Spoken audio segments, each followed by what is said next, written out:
তবে এটাই কিন্তু প্রথমবার নয়, এর আগেও বিতর্কে জড়িয়েছিলেন অভিনেতা তথা প্রাক্তন তৃণমূল বিধায়ক সোহম চক্রবর্তী। 2024 সালের 7ই জুন যে সিসিটিভি ফুটেজ আপনাদের সামনে রেখেছি, শুটিং চলছিল নিউ টাউনের একটি রেস্তোরাঁর ছাদে। শুটিং চলাকালীনই রেস্তোরাঁর নিচে গাড়ি পার্কিং নিয়ে রেস্তোরাঁ কর্তৃপক্ষের সঙ্গে বচসা শুরু হয় শুটিং ইউনিটের লোকজনের। এরপরই আইন হাতে তুলে নেন খোদ আইন প্রণেতা। রেস্তোরাঁ মালিককে বেধড়ক মারধর করেন প্রাক্তন তৃণমূল বিধায়ক তথা অভিনেতা সোহম চক্রবর্তী। প্রাক্তন তৃণমূল বিধায়ক ও অভিনেতা সোহম চক্রবর্তীর বিরুদ্ধে এফআইআর দায়ের। বেহালা থানায় সোহম চক্রবর্তীর বিরুদ্ধে এফআইআর দায়ের করা হয়েছে। মারধর, হুমকি, জোর করে আটকে রাখার অভিযোগে এফআইআর। ফ্ল্যাটের ইন্টেরিয়ার ডিজাইনারের কাজের জন্য টাকা বকেয়া টাকা চাওয়ায় হুমকি, ফ্ল্যাটে আটকে মারধরের অভিযোগ উঠেছে সোহম চক্রবর্তীর বিরুদ্ধে। আর এই ঘটনাতেই অভিযোগ দায়ের করা হয়েছে বেহালা থানায়। সোহম চক্রবর্তী ছাড়া নিরাপত্তারক্ষীর বিরুদ্ধেও অভিযোগ দায়ের। এফআইআর নিয়ে এখনো কোনো প্রতিক্রিয়া পাওয়া যায়নি সোহম চক্রবর্তীর। ও শুনেছি কি ওটা কাজ যা করেছে তারপরে কিছু কাজ মানে বাকি রয়ে গেছে, তো ইডি বললো কি মাল মেটেরিয়াল তো আনতে হবে, সে টাকাটা দিন তারপরে কাজ শেষ করে দিচ্ছে।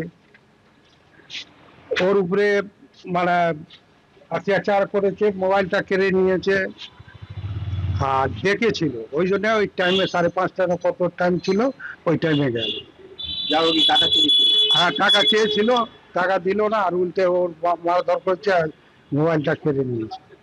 আপনারা থানায় ডায়েরি করেছেন? হ্যাঁ, ডায়েরি করা হয়েছে। আমার তো টাকা চাই। অন্যদিকে পাঁশকুড়ার ব্লাড ব্যাংক থেকে রক্ত পাচারের অভিযোগে ল্যাবের 3 জন টেকনিশিয়ানকে গ্রেফতার করা হয়েছে।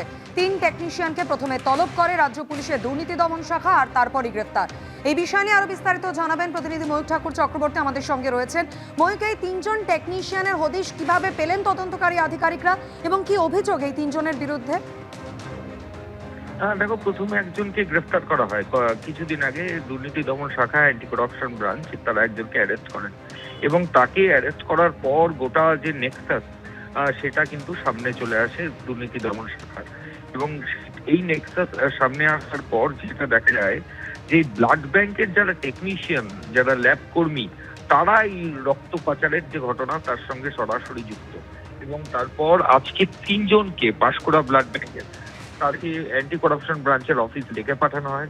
দীর্ঘক্ষণ তাদের জিজ্ঞাসাবাদের পর দুর্নীতি দমন শাখা রাজ্য পুলিশের তরফ থেকে তাদেরকে অফিসিয়ালি অ্যারেস্ট হিসাবে দেখানো হয়। এবং যেটা পুলিশ আধিকারিকরা, এসিপি অফিসাররা যেটা বলছেন যে এই যে 3 জন, এরা মোটা টাকার বিনিময় পেয়েছিল, প্রায় 1,40,000 টাকা এদের অ্যাকাউন্টে ইউপিআই মারফত এসেছিল। এবং এটা একটা বড় নেক্সাস যেখানে পার ইউনিট ব্লাড সেগুলো বিক্রি করা হয়। এবং এই গোটা চক্রের সঙ্গে কিন্তু ইনভলভ রয়েছে এই টেকনিশিয়ানরা। ফলত এই 3 জন টেকনিশিয়ান এখন অ্যারেস্ট হয়েছেন।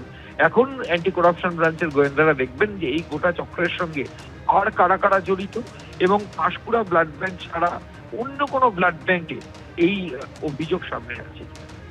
ধন্যবাদ ময়ূক। এবিপি আনন্দ, এগিয়ে থাকে, এগিয়ে রাখে।